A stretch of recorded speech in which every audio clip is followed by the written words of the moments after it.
ladies and gentlemen, and movie lovers of all kind, and welcome back to the channel. As always, I am your host, Brett Murphy, and for today's video, I have a brand new tier list video for you all. And I am going to be tiering and ranking every single live-action Spider-Man suit. So Spider-Man is easily one of the most recognizable superheroes in the entire world. And arguably the most hotly debated topic surrounding the character is probably which actor played him best, let's be real here, and I also did a video on that if you are interested in finding out which actor I felt played Spidey the best. But what might be the second most hotly debated topic surrounding the character is which suit is the best. Some people think it's the OG Tobey Maguire suit from the Sam Raimi trilogy. Maybe it's nostalgia, maybe it's actually just that good. Another one of the suits that is heavily debated is Andrew Garfield's first suit from the first Amazing Spider-Man movie. Some people thought it was a creative reinvention of the suit for modern, at least at the time, early 2010s audiences. And some people think it's a complete abomination.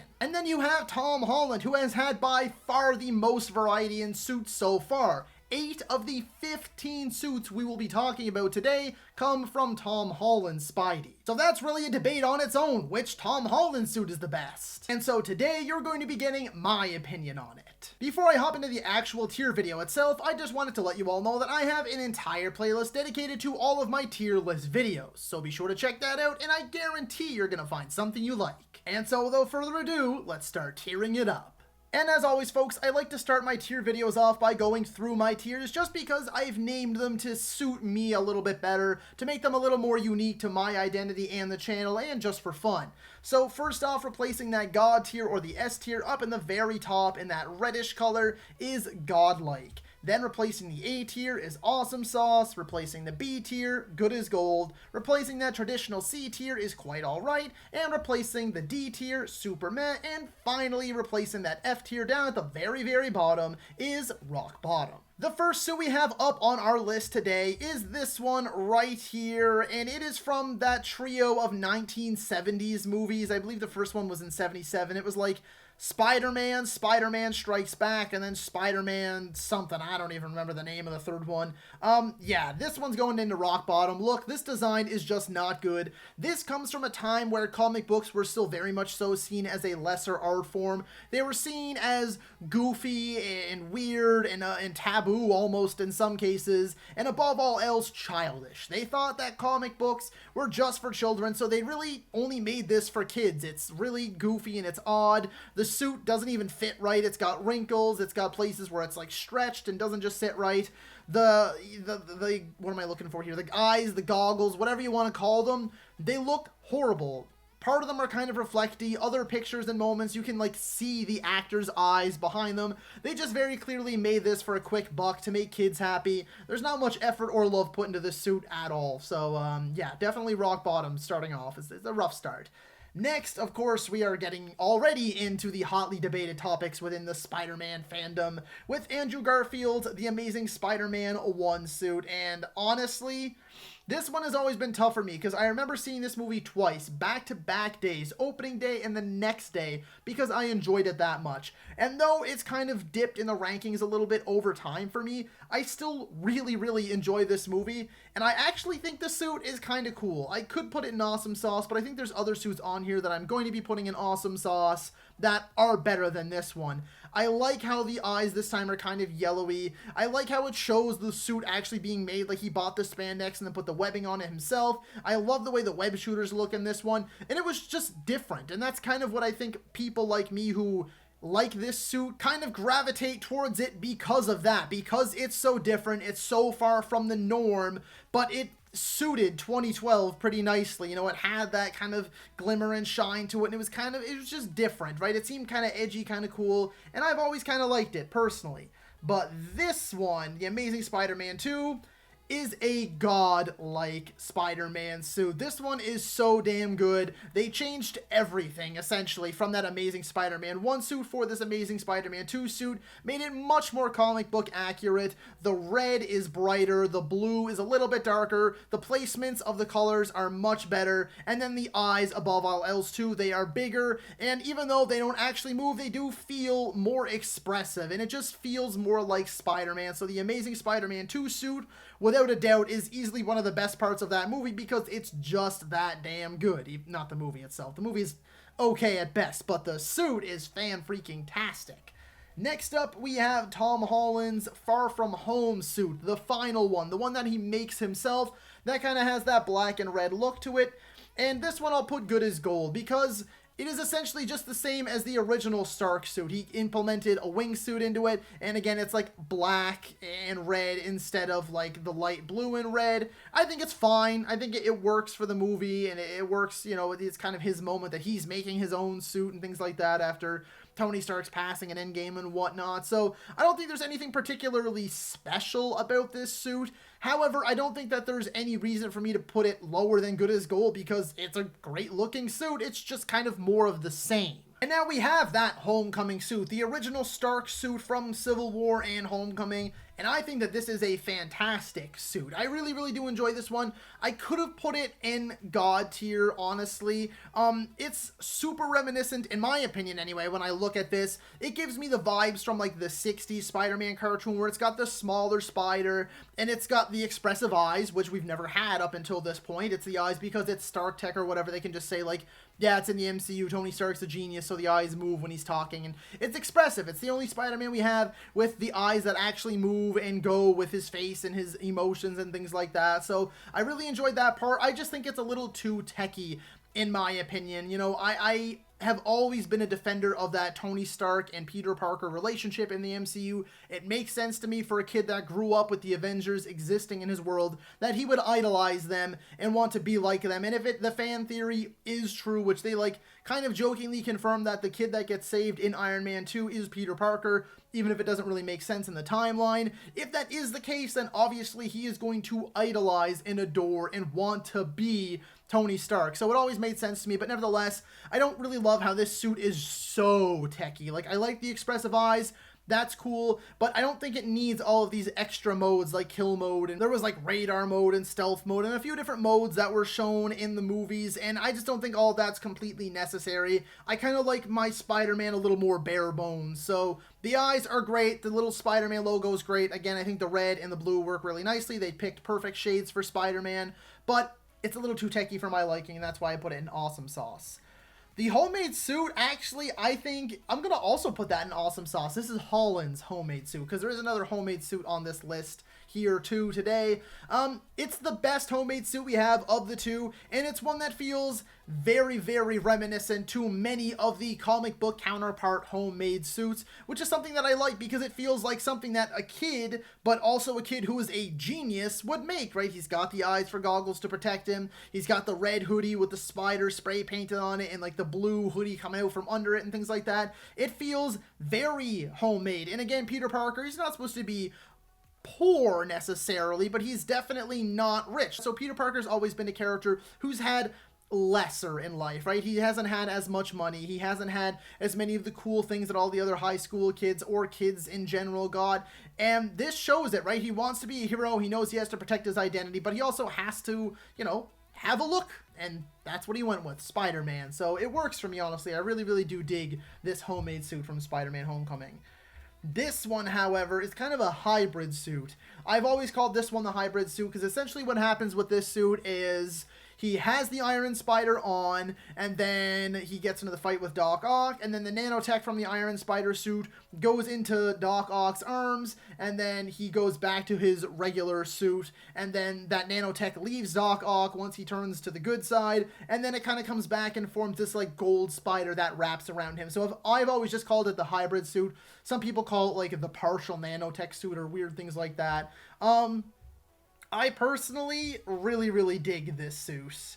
I dig this look a lot, and I think I'm actually going to put it in godlike. I might shift it as the video goes on, but for now, I think it is a perfect blend of new and old. I know it's just another one of the other suits. I think it is just his Far From Home suit, but that gold spider just brings out something special in that suit. It's rather than just being the, you know, the same suit, but with like, you know, black instead of blue or a darker blue, whatever it is. It's got that nice gold spider that wraps completely around him, and I think it complements the other colors very nicely, and it looks exceptional on the screen, so I'll put it in godlike for now. The Inside Out suit, also from No Way Home, I'll put it in quite all right. In the trailers, this one looked like it was going to be something special. It looked like he might actually have the black suit and the symbiote suit, and obviously people started immediately going off about like, oh my god, Venom's in it, it's a symbiote suit, or some people thought because Electro was appearing in the background that like, oh, it's his shock-proof suit or blah blah blah. But no, what actually happens is he just gets like paint or whatever on the actual spider suit, so he just flips it inside out, and then he uses that for like that one scene in the movie. And it was kind of a letdown, I think. And maybe it was on us. Maybe it was on the fans for speculating and theorizing so much just based off a single trailer and seeing that suit. But it was a bit of a bummer when I found out that it was just the suit turned inside out. You can see some of the wiring, and I guess it's kind of cool because, you know, it turns it into a whole new looking suit, even though it's just the regular one inside out. But it was a bit of a letdown when we were expecting something with a little more of a story behind it. Now we have the Iron Spider suit, and I love this suit. A lot of people give this suit shit because they're like, oh, he's even more Iron Boy Jr. and things like that. But look, if you want Spider-Man to be able to take on Thanos, if you want Spider-Man to throw down with some of the biggest bads and travel to other planets and fight alongside or against the Avengers, he needs to be able to hold his own against some pretty hardcore stuff, and that's what the Iron Spider suit allows him to do. I love the colors they went with. I love the glowing eyes. I love the spider legs that come out of the back and how much they can help him in combat. Like, it was super cool seeing him fight Doc Ock with his spider legs. It came in handy when he caught someone and then he was flipping on the ground and the spider legs were keeping him rolling rather than getting them hurt. So I think it's practical uses are there. I think the design is top tier, and I don't really get all the hate for this one. I love this suit so very much. And now we have the newest suit on this list, the one that appears very briefly at the end of Spider-Man No Way Home, the new, and it is a homemade suit from the end of No Way Home, and this one is pure perfection. I really cannot wait to see it more and in action because, again, this one, and like I said for the Homecoming suit, this one looked the most reminiscent to the 1960s Spider-Man cartoon in those earlier comics. This one is an exact replica. Again, still got the small spider, but it is just this beautiful, pure black color. It's got this bright, vibrant blue on it. The red complements it so well, and again, it is homemade, so it really brings people back around. All of the Iron Boy Jr. haters, a lot of people said now, because of this suit in particular and him moving into his own apartment at the end, that this is the Spider-Man that we know and love, that this home trilogy of Homecoming, Far From Home, and No Way Home was leading to him becoming the Spider-Man he was always meant to be. This is the truest form of Spider-Man for a lot of people, and it goes hand in hand with this suit, and that is simply why it is going right in the godlike tier, because they nailed this design, and I cannot wait to see more of it, hopefully sooner rather than later. This stealth spider suit, I think, is just okay. It really isn't even a Spider-Man suit. It's kind of just a stealth suit. It's an all black. Nothing on it really but the eyes. The eyes, so really if you took the eyes away and just made it like a strip, it could have been anything. You could have called it anything. It could have went on any single MCU character and they'd be like, oh, okay, cool, it's a stealth suit for someone. The only thing that really makes it a spider suit is the eyes on it. So for me, it's just okay. Yeah, the black look is a little bit sleek, you know, it's something different. They threw it in there. It gave us a different suit to look at, but I don't think there's anything in particular that's really special about that one at all. Now we have the Japanese Spider-Man suit, which came from, I believe it was a TV series that came out after those 70s movies, and that one I'll put in the Superman. I don't think it's quite as bad as that 1970s first live-action Spider-Man attempt. I think it's a little bit better. I think the suit fits a little bit better. I think the eyes look a little bit better. I don't know what the wrist thing is. I've never actually seen this series. Maybe that's his web shooter. Maybe that's how he talks to the chief of police or something like that. I have no idea. I haven't seen the series. But based on the suit alone, and I have seen some clips to kind of get a better idea of where to place it on this tier list, I think it's just okay. I think it's an improvement on the 70s movies, but it's definitely far from all these other suits that are above it. And now we have Black Suit Spider-Man, or the Symbiote Suit Spider-Man from Spider-Man 3, and this one for me also is just good as gold. Now hear me out. I know so many people love this suit, but myself personally, before these movies came out, I was a fan of the 1990s Spider-Man cartoon, and the black suit in that is so much better. And it's like that in the comics too. It is an all-black suit, like Venom. It is supposed to be just pure symbiote that covers his body with a giant white spider that wraps around him, and then his web starts shooting like out of his wrists up here, and he has like a white patch here and things like that. That's what I wanted from Sam Raimi's Spider-Man 3 when I heard that Venom was going to be in it and that we were getting the black suit. It does look great, and it makes more sense for them to do it this way, that it's simply the Spider-Man suit dipped in black because it's covered in the symbiote, but I don't like that it's just the exact same but black. It's black and gray, it's got the same web design, the same spider design, the same spider eyes. Nothing about it is different except it's black and gray now. So although it does look great and it complements the story well because it is the symbiote and then it goes on to Venom, and I also hate that Venom has the webs after that and stuff, that annoys me even more, but I was expecting so much more and hoping for so much more even when I was just 9 years old seeing Spider-Man 3 opening night in 2007. I wanted more from this black suit. I think it's fine. I think it looks good on the screen and everything, and I understand why they didn't go all out like I was hoping, but it still does disappoint me to this day that they didn't try to go all out or even change a little bit more on it. And now this one is purely the nostalgia talking, because I actually don't mind this wrestling suit. Maybe it's because I find the scene so memorable, him fighting with the one and only Macho Man Randy Savage, Bonesaw as he's called in the '02 Spider-Man movie.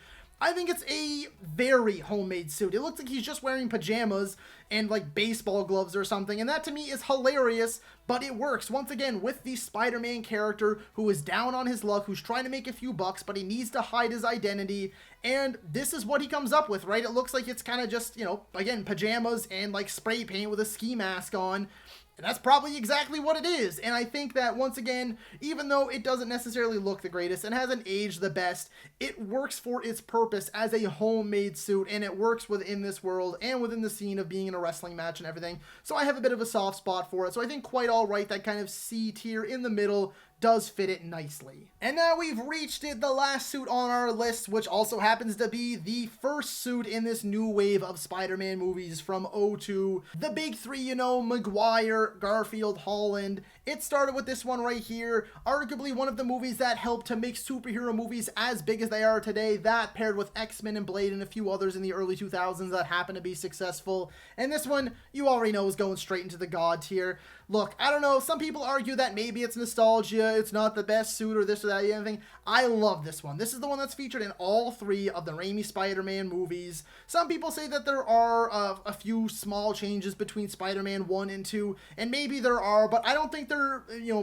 big enough or marginal enough for me to want to say, oh, here's the Spider-Man 1 one, here's the Spider-Man 2 one. The same basic design is across all three movies, which to me actually works because it just means that, like, this is Spider-Man. This is the Spider-Man in this world. He's not going through 8 different suits like Tom Holland. Even Garfield went through 2 different suits, and I guess he had his homemade suit in the black suit Spider-Man. But for all intents and purposes, this is the Raimi Maguire Trilogy Suit, and I love it and have always loved it. But now, of course, it's time for our ranking. As always, with my recent tier videos, like many other people out there that do these tier list videos, I like to do my ranking at the end. So right now, where this first suit is right here, Andrew Garfield's Amazing Spider-Man 2 suit, that will be in first place right there. I'm not leaving it there, just as an example. There's 5, so this would be number 5, then this would be 6, 7, 8, and so on down to the bottom. So the start of every row is where we kind of snake our way down the ladder.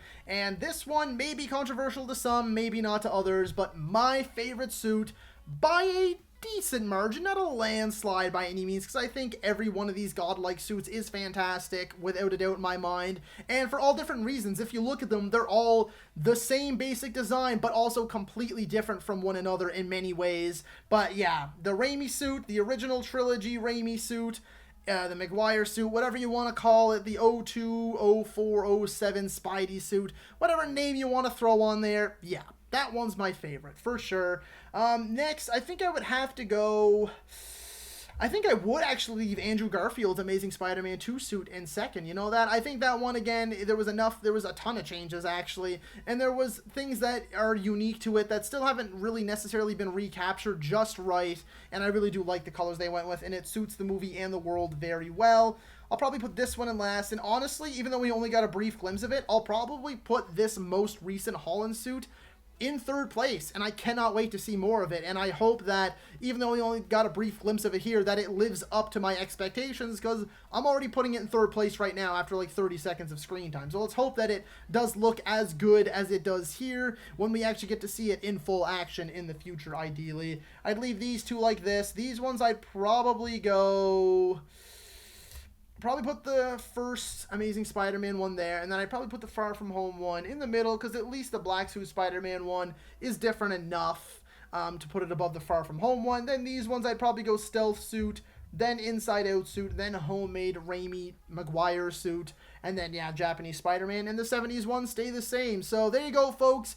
That is my tier list there. That is which tier each suit ends up in, and my ranking. Number 1, first place being the original trilogy Raimi Maguire suit, and then you just work your way down, folks, with last place being that 70s trilogy that nobody remembers and most people probably don't even know exists. But anyway, folks, back to me. So that is all for today's video, folks. Be sure to let me know down in the comments if you agree or disagree with which tier I put each suit in, and if you agree or disagree with my ranking. While you're at it, be sure to comment which suit you think is the best and which one you think is the worst. Once again, if you enjoy these tier style videos, there are plenty more on my channel, on top of tons of other things like rankings, top 10s, and versus videos. If you're a movie lover at all, then this channel is the place to be for you. Smash that subscribe button right now for more content weekly, over 500 videos currently on my channel. And while you're at it, don't forget to ring that little bell icon, that way you can be notified about all of my latest uploads. And as always, stay safe, thank you so much for watching, and that's a wrap. Hey you, yeah you, if you made it this far, just know I appreciate you, and while you're here, consider hitting that subscribe button.